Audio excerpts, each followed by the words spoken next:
मोहिनी कर्म तभी काम करता है जब हमारा उपादान कमजोर होता है और हम निमित्त से ज्यादा प्रभावित होते हैं। प्रत्येक व्यक्ति निमित्त से प्रभावित है और निमित्त के प्रभावित होने से ही झगड़े होते हैं। उसी से जीव एक घूमता, जिसका उपादान मजबूत हो उसके लिए निमित्त कुछ भी नहीं कर सकता। हाँ, इसलिए जिस व्यक्ति ने अपने मोह को जीतने का संकल्प किया हो और मिथ्यात्व कर्म हट गया हो, मोहिनी कर्म में जो दर्शन मोहिनी है उससे प्रभावित ना हो, तो वह अपने स्वरूप को समझ सकता है, पर को पर और निज को निज जान सकता है। और निज को निज जानना, पर को पर जानना, यही भेद विज्ञान है। और भेद विज्ञान जिसको हो जाए वीरेंद्र भैया, तो वह व्यक्ति फिर वहाँ लॉज में या पार्टी प्लॉट में ना जा करके वह मंदिर में और गुरु के चरणों में आके समर्पित हो जाता है। ये भेद विज्ञान का प्रभाव है कि तुम आकर के आज अपनी 50वीं सालगिरह वहां किसी लॉज में जाकर के ना मना करके आप यहां गुरु चरणों में बैठ करके मना रहे हो, अभिषेक करके मना रहे हो। और ऐसे ही मनाना चाहिए एक सम्यक दृष्टि जीव को। सो यह मोह हमारे लिए मोहित कर रहा है और ये एक बीज का काम कर रहा है संसार को बढ़ाने के लिए। तो इससे बचने के लिए, इस मोह कर्म से छूटने के लिए हमारे आचार्यों ने कहा है, सुन लो, आप कर्म करो। कर्म दो प्रकार के हैं, एक अशुभ कर्म और एक शुभ कर्म। अशुभ कर्म से हमें बचना है। अशुभ कर्म करने वाले हमारे जो कार्य हैं उनसे बचो।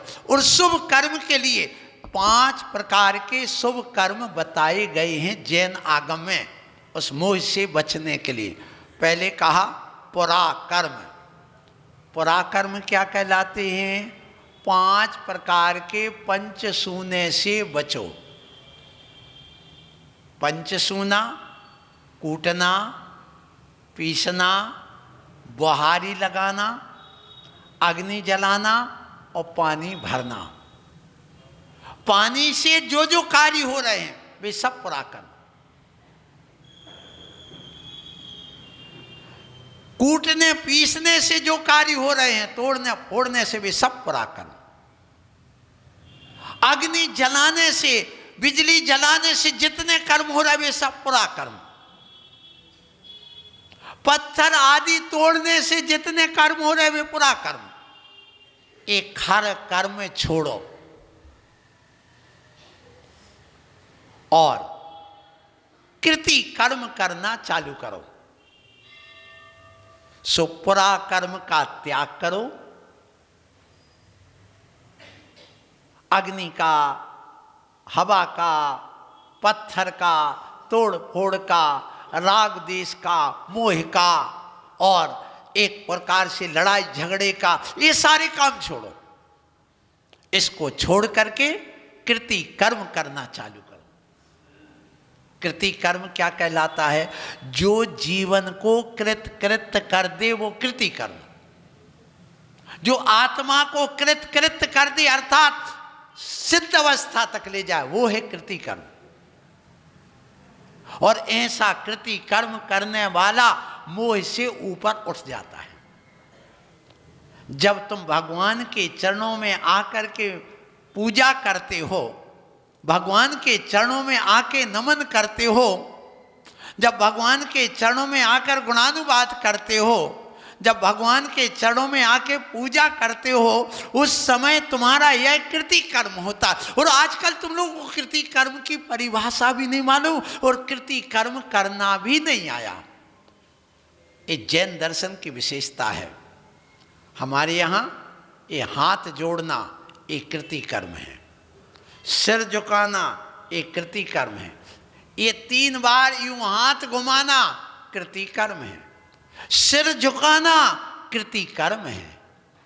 ध्यान रखना, नमोकार मंत्र पढ़ना एक कृति कर्म है, फिर चत्तारी दंडक पढ़ना एक कृति कर्म है,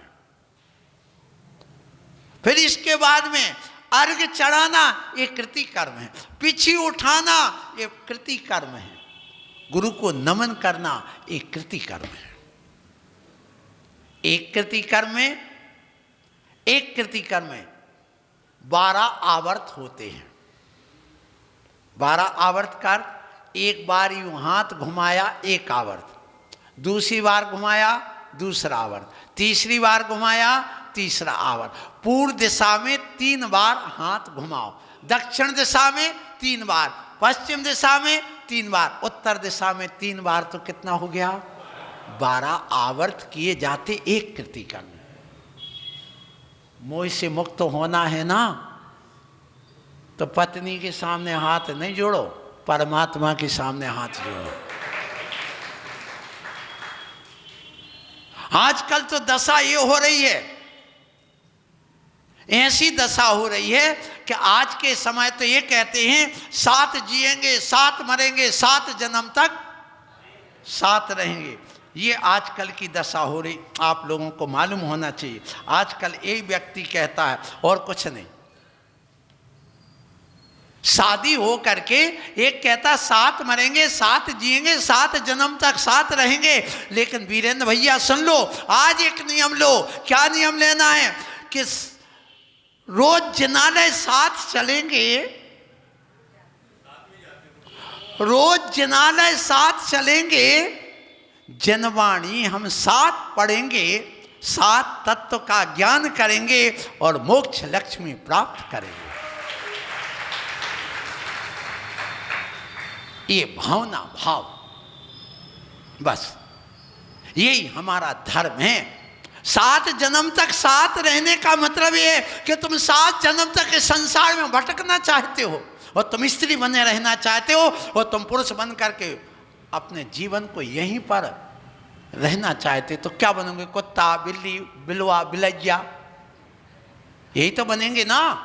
जो ऐसा निदान बंद करेगा, एक सुअर बनेगी तो एक सुकरी बनेगी, एक कुत्ता बनेगी तो एक कुत्ती बनेगी, एक ऊंट बनेगा तो एक ऊंटनी बनेगी, एक गाय बनेगा तो एक बैल बनेगा, एक शेर बनेगा तो शेरनी बनेगी। तो ऐसे जीवन व्यतीत करना है क्या? नहीं करना है। तो ध्यान रखो, 7 जन्म तक साथ रहेंगे ये संकल्प नहीं। आपको क्या लेना है?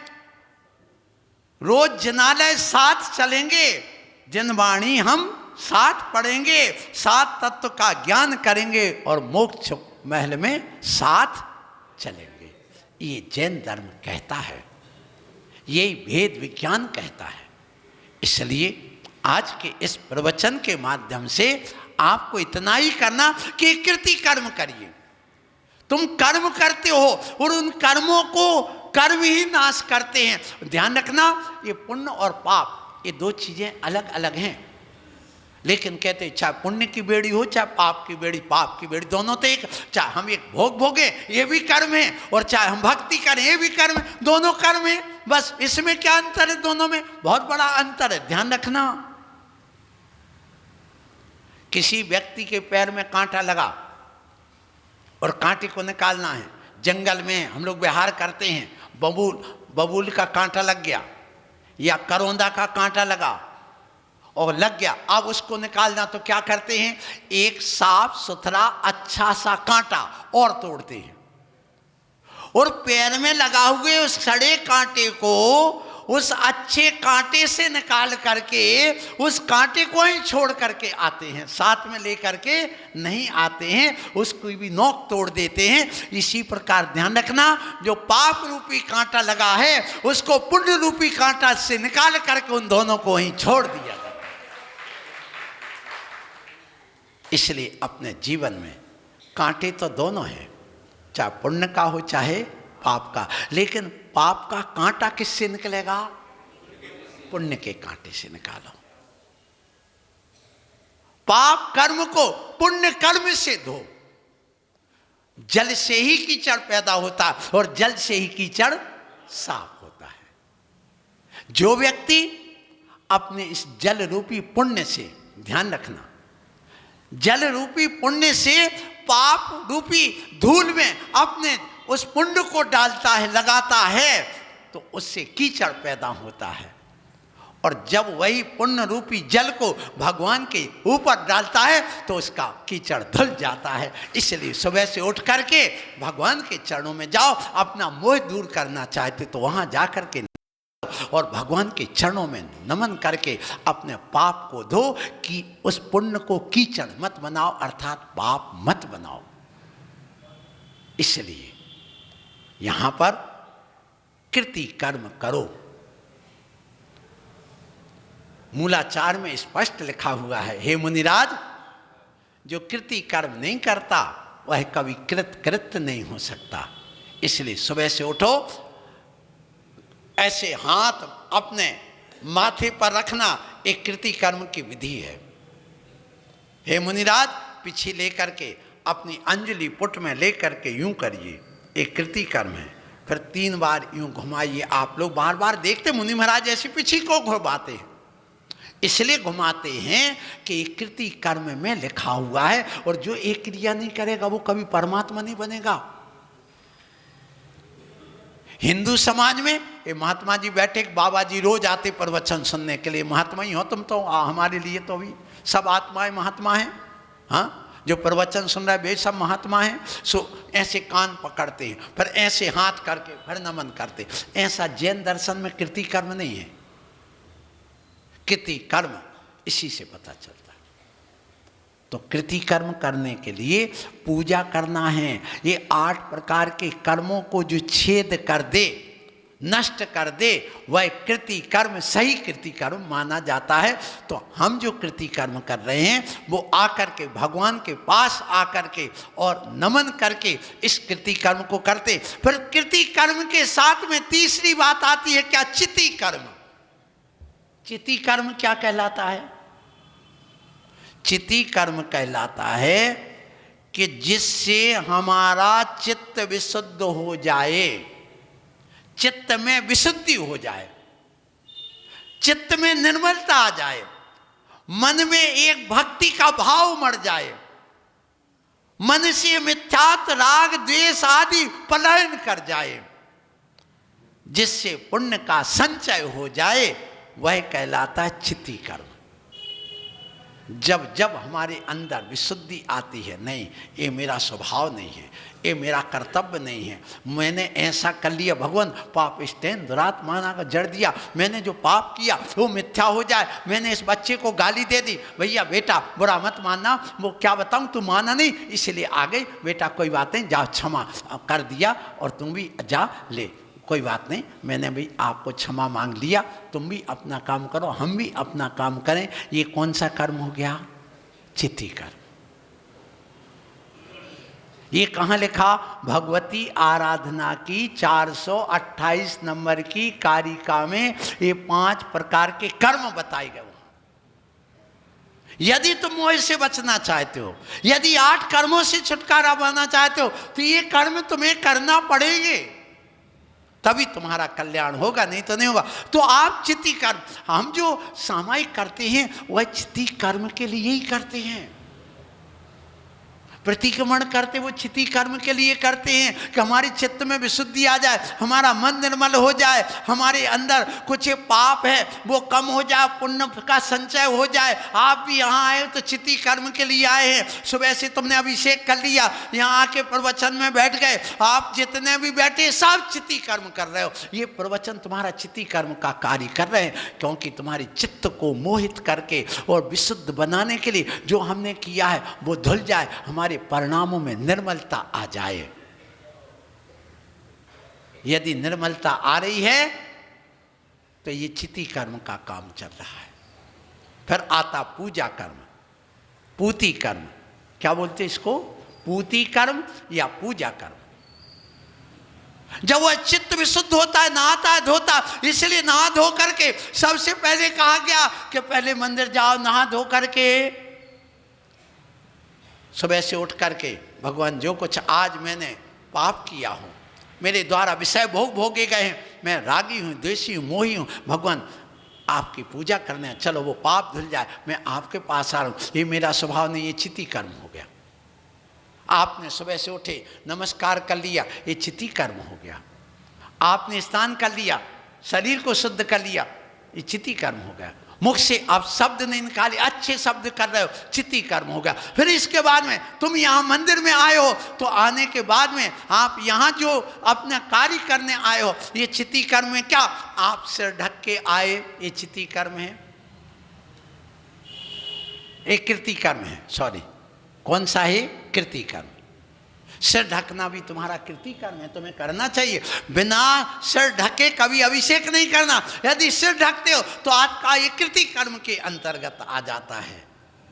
सो सिर ढकना चाहिए। क्यों सिर ढकना क्यों जरूरी है? सिर ढकना एक धर्म है, एक क्रिया है, एक गृहस्थ का महान कार्य है। इसी वजह से जैन दर्शन में ध्यान रखना, पगड़ी रस्म होती है।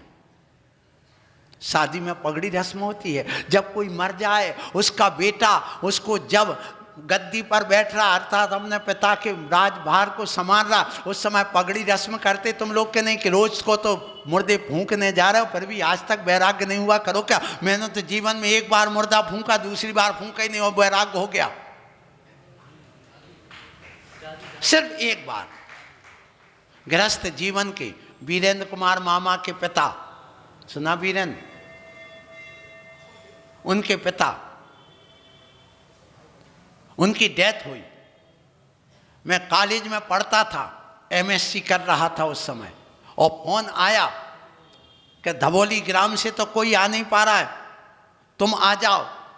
पिताजी के माने देवलोक हो गया। तो मैं तत्काल गया वहां से, और गया, देखा वो चार पांचों भाई ऐसे लड़ रहे हैं, माने ऐसे रो रहे हैं, तड़प रहे हैं, सीना पीट रहे हैं। और जब वहां पर जाकर के मुर्दे को उस अग्नि उसमें रखा लकड़ी पर और ढकते जा रहा है, अब वो तड़प रहे हैं अपने पिता को देखते हुए, ऐसे तड़प रहे, ऐसे तड़प रहे हैं कि जैसे बिल्कुल उसमें गिरने ही वाले हो। उसको मुर्दे से लिपट लिपट करके रो रहे हैं कि पिताजी अब हम लोगों का क्या होगा, कैसे करोगे, क्या करोगे। अब उसके बाद में जब उनकी वो दशा देखी, और मैं भी देख रहा हूँ, मेरे अंदर भी आंसू आ गए, और जो भी हैं सबके अंदर आंसू हैं। और वहाँ पर तड़पते हुए, और जैसे आग लगाई गई और उसको एक डंडा दिया गया, और तेज बिल्कुल कितने बार? 3 बार सिर पर कपाल क्रिया की जा रही है। उस समय वो बेहोश हो गया, कपाल क्रिया करते करते। विचार करना, उसके बावजूद भी वैराग्य नहीं हो पाता लोग को। अब उसके बाद देखिए, मोह देखना, मोह कितना कर्म घुमा रहा है, सुन लो। उसके बाद वो आए और 2-4 दिन, माने 2 महीने 4 महीने हो गए, और उनको अटैक आया। वो चलेगा पिता के गम में। विचार करना, ये मोह कितना बलशाली है, और मोह सबसे ज्यादा कमजोर है। इससे ज्यादा कोई कमजोर नहीं, मोह से बड़ है ही नहीं। कौन है? 8 कर्म में ज्ञानावर्णी, दर्शनावर्णी, वेदिनी, मोहिनी, आयु, नाम, गोत्र, अंतरा, इनमें सबसे पहले कौन से कर्म का क्षय होता है? मोहिनी कर्म का। 10वें गुण स्थान में पलायन करता, भाग जाता, हार जाता, लाइन से बेलाइन हो हट गया।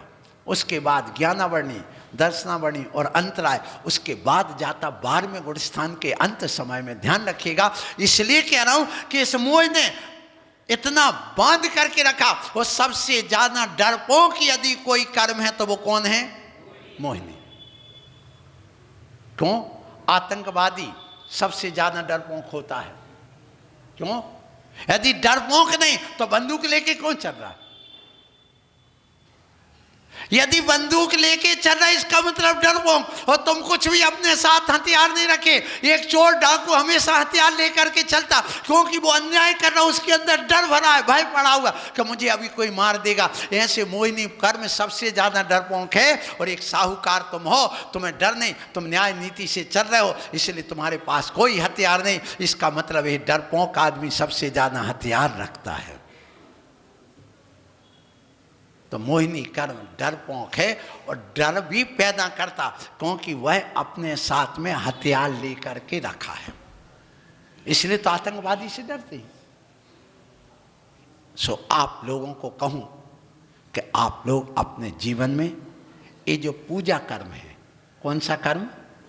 पूजा कर्म करते हो तो सबसे पहले क्या करना? स्नान करना, चिति कर्म करना, अपने चित्त को निर्मल करना, और निर्मल करके नहा धो करके आना, और आकर के अपने सिर को ढक करके आना। बिना सिर ढके ना तो आहार दिया जाता है, ना पूजा की जाती है, ना दान आदि और भी क्रिया कर्म किए जाते हैं। लेकिन आज ये सारी क्रियाएं समाप्त हो गई। अब ना पल्लू बचा है ना लल्लू बचा है, दोनों गायब हो गए। क्यों? 35-40 साल तक तो शादी नहीं करा रहे, कहाँ से पल्लू आ जाए, कहाँ से लल्लू आए। और साड़ी पहनना ही नहीं, साड़ी पहनोगे तो पल्लू आएगा, और शादी करोगे तो लल्लू आएगा, नहीं तो दोनों गायब हैं। अब साड़ी पहनना नहीं और शादी करना नहीं, तो कौन सी जिंदगी है? या पर साधु बन जाओ तो बहुत अच्छी बात, मेरा दोनों हाथ से आशीर्वाद कि तुम तो आ जाओ। जितने लोग हैं सबको आहार की चिंता मत करना, उसका ठेका मैं लेता हूं। और संसार खाली नहीं होगा, उसकी भी ठेका लेता हूं, क्योंकि निगोदिया जीव जो भरे पड़े हुए आकर के तुम्हारी पूर्ति कर देंगे। जिनको ये चिंता है संसार खाली ना हो जाए, कौन आहार देगा? इसका मतलब है कि उसका भी मोह कम नहीं हुआ है, अभी उसका मिथ्यात्व पल रहा है, मोहिनी कर्म उसको घुमा रहा है, और वो उसी कोलू का बैल बन करके चक्कर लगा रहा है। इसलिए यहां पर कहा जा रहा है, हे ज्ञानियों, गुनाह के गुणी लोगों, आप लोगों को क्या कहें। अब बात ये आ गई महाराज, हमें तो रोज कोई गुना वाले गुनी खिलाते, गुनी। हाँ, शक्कर नहीं लेते तो,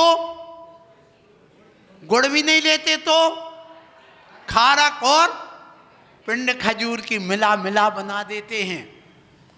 अब ये खा खा के पेट खराब हो गया, सो भैया तली हुई पहले त्याग कर दो कि पेट बचा रहे सुरक्षित।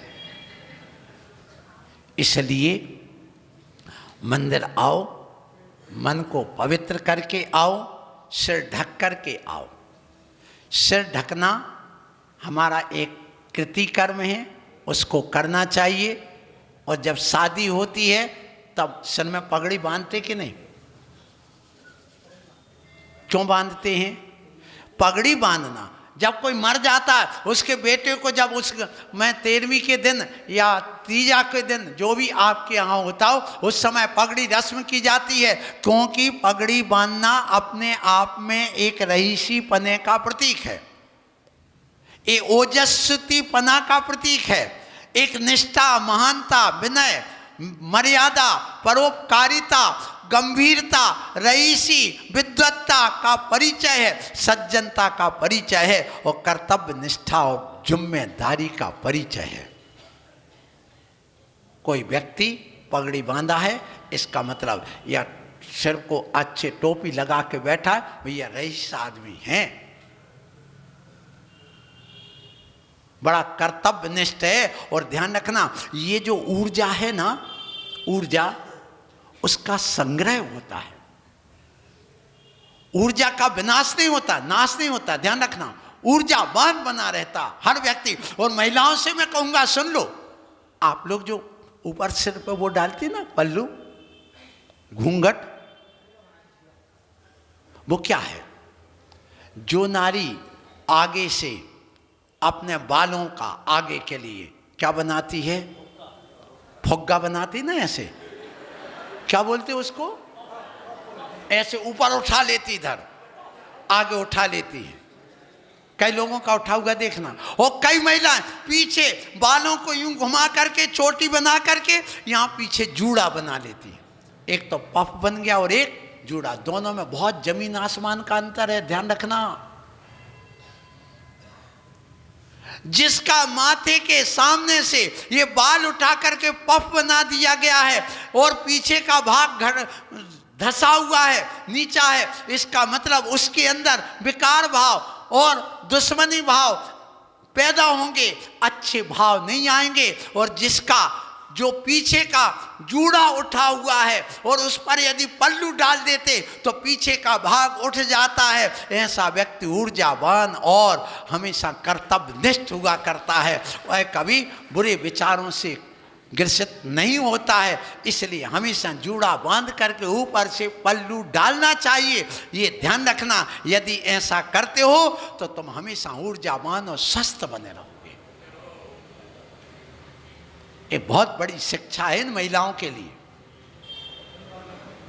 फिर इसके बाद में जो व्यक्ति, और सुनो, आजकल एक बात और हमारे महाराज याद करा रहे हैं कि कई महिलाएं देखी हमने, कल भी एक दो तीन बेटियों को देखा, हम आहार करके आ रहे थे, वो जैन जैतिन मुझे पता नहीं। मैं एक बात बिल्कुल जरूर बता दूं, जो आप लोग बाल सेट करते ना अपने कंघी से, तो वो पूरे सेट करना चाहिए, बाहर निकाल करके नहीं करना। माथा जितना खुला रहेगा आपका उतना ही परिणाम अच्छा होगा, उतना भाग्य तुम्हारा साथ देगा। जब हम पढ़ते थे तो हमारे सर प्रकाश चंद जी माँ साहब साहेगढ़ वाले, तो हम भी यूं बनाते थे, यूं, और यहाँ से करके आधा सिर खुला रहता था, आधा बंद रहता था। सो वो पकड़ करके सामने के बाल यूं यूं पकड़ करके दीवार में सिर मारते थे। तेरी अकल चलती तो है पर आधी चलती है, पूरी नहीं, क्योंकि तेरा आधा माथा ढका है और आधा खुला है। सो मैं आपसे कहूँ, आज की महिलाएं क्या करती है कि बाल तो वो सेट करती है लेकिन एक लट आगे निकाल लेती हैं, और जैसे वो लट आगे आती है और वो जब बात करती कोई से तो यूं करती हूँ। तो मैंने पूछा एक बार, ये क्या चीज़ है जो आप लोग बाल बाहर निकाल करके ये वो छूट गए टूट गए, क्या बात हो गई? बोले कुमोली का फैशन है। भैया ठीक है, कुमोली का फैशन है। तो उस समय वैलेंटाइन डे था और महाराज की छुल्लक दीक्षा हो रही थी शिवदत्त सागर जी की। उसी दिन की ये बात है, वो लड़की आ गई चित्र अनावरण करने के लिए मंच पर, और वो यूं यूं कर रही थी। तो मैंने पूछा ये क्या, तो उसने बताया। सो मैं उस समय की बात बता रहा हूँ। तो मैंने कहा प्रवचन में कि मेरी दृष्टि में क्या है कि कल हम गए थे तो हमारी एक गाय ने यहाँ सींग मार दिया, ये सींग मारा। तो जहाँ हम लोग जाते तो एक मरकू गैया होती है, जो भी निकलती वो यूं करती है। तो जो महिला ये बाल निकाल करके बाहर वो लट निकाल कर कोमली का फैशन लेकर के चलती है, वो मेरी दृष्टि में तो सिर्फ मरकू गैया है। अरे मरकू गैया मत बनो इस फैशन के जमाने में। इसलिए बहुत सारी बातें आती हैं, बहुत सारी बातें। वीरेंद्र भैया, आज आपने मोहिनी कर्म क्या घुमा रहा है, आप देख लो। ये मोहिनी कर्म मरकू गैया बना रहा है। ये लट बनाने मोहिनी कर्म तो है ही ना, यही तो फैशन है उसकी। इसलिए यहाँ पर कहा गया कि आप पगड़ी लगाते हो, लगाओ, बहुत अच्छी बात। सिर ढकिए, दुपट्टा बांधिए। आपने एक चीज़ देखी होगी, मुसलमान लोग जो होते और सरदार लोग दोनों अपने सिर पर या तो पगड़ी लगाएंगे या टोपी लगाएंगे। इसलिए उनके यहाँ देखना संगठन, उनके यहाँ देखना ऊर्जा, उनके यहाँ शक्ति देखो, वे अपने आप को पावरफुल मानते हैं। क्यों? सिर ढकने से हमारी ऊर्जा का ह्रास कम होता है और ऊर्जा का विकास होता है। हम हमेशा ऊर्जावान और स्वस्थ बने रहते हैं, क्योंकि इन बालों से भी हमारी ऊर्जा का ह्रास होता है। कभी और प्रसंग आएगा तो इन बालों के संबंध में बताऊंगा, आज नहीं बता रहा हूं, क्योंकि हमें और भी बात करना है और समय तो हो गया। अब क्या बात करना, अभी तो एक ही बात नहीं हो पाई, पूजा कर्म की बात। हमारे रोज प्रवचन अधूरे रह जाते हैं। किसी भी प्रसंग को उठाता हूं तो वो 1 घंटे में भी पूरे नहीं हो पाते और तुम लोग सुन सुन के थक जाते हो। आप कहां तक सुनाए? फिर कल से बंद कर दें है? क्योंकि आपने चतुर्मास कराया यहां, क्या कहा? अभी योग सागर जी मुनि महाराज जिनकी प्रेरणा से हमने भी इस मार्ग को पाया है, सुनना, वो भी यहाँ आपको खूब ज्ञान दे करके गए हैं। उनके संग में भी 12-14 साधु थे, पूरा संग रह करके गया है। और इस बीच में हमारे ये जो क्या नाम से अनिल जी अंकल हैं, हाँ अंकल को क्या कहते हैं? चाचा। और चाची को क्या बोलते हैं? हाँ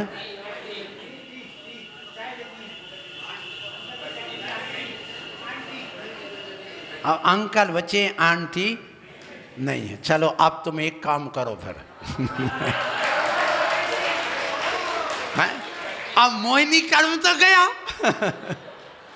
मोहिनी कर्म तो, क्योंकि नारी सबसे ज्यादा मोहिनी कर्म को पैदा करने वाली होती है, मोहित करने वाली होती है। पुरुष यदि कमजोर है तो सिर्फ नारी के सामने कमजोर है। एक राजा भी है जो सारे 6 खंड पर शासन करने वाला चक्रवर्ती जैसा राजा जब अपनी पट्ट रानी के यहाँ आता है तो चरणों में पड़ा होता है। किसके लिए? सिर्फ अपनी इंद्रिय सुख के लिए और कुछ नहीं। और जिसने उस इंद्रिय सुख को, इन इंद्रियों को जीत लिया और जितेंद्रिय बन गया, वही जिनेंद्र बन गया, वही पूज्य बन गया, महान बन गया।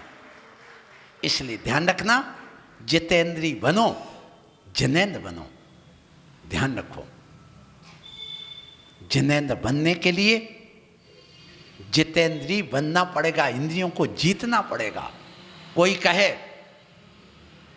कि भगवान हो सकता है, हाँ इंसान भगवान हो सकता है, होता है। क्योंकि जब इंसान ही शैतान बन सकता है तो इंसान ही भगवान बन सकता है।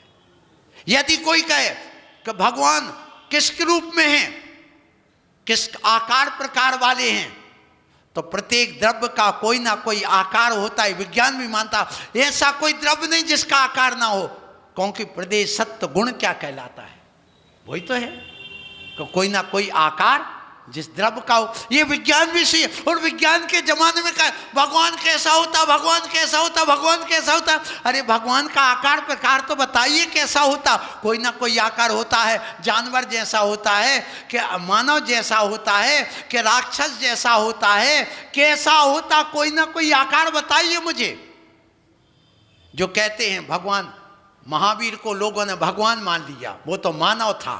अरे भगवान मानव ने तो था ही, वो महावीर मानव तो था, महामानव बना, इंसान बना, इंसान से अच्छे कर्म करके इंद्रियों को जीतकर भगवान बना है। और जो भगवान बना है वही तुम्हारे लिए सब कुछ अच्छा कर रहा है। भगवान ना स्त्री है ना पुरुष है। ध्यान रखना, भगवान बनने के बाद में वह ना स्त्री रहता है ना पुरुष रहता है।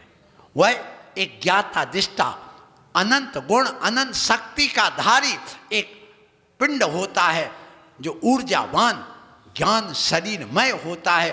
वहाँ पर वेद सब निकल जाते, शरीर सब निकल जाता है। वो आकार निराकार जिसके लिए निर्गुण परमात्मा स्वीकार किया है हिंदू समाज में और जैन समाज में, उसको निकल परमात्मा कहा। अब उसके लिए जो जिसको रूप में माने सो माने, लेकिन जो भी भगवान होते हैं वे मनुष्य के आकार के होते। इसीलिए तो आप आदम की संतान कहलाते हो।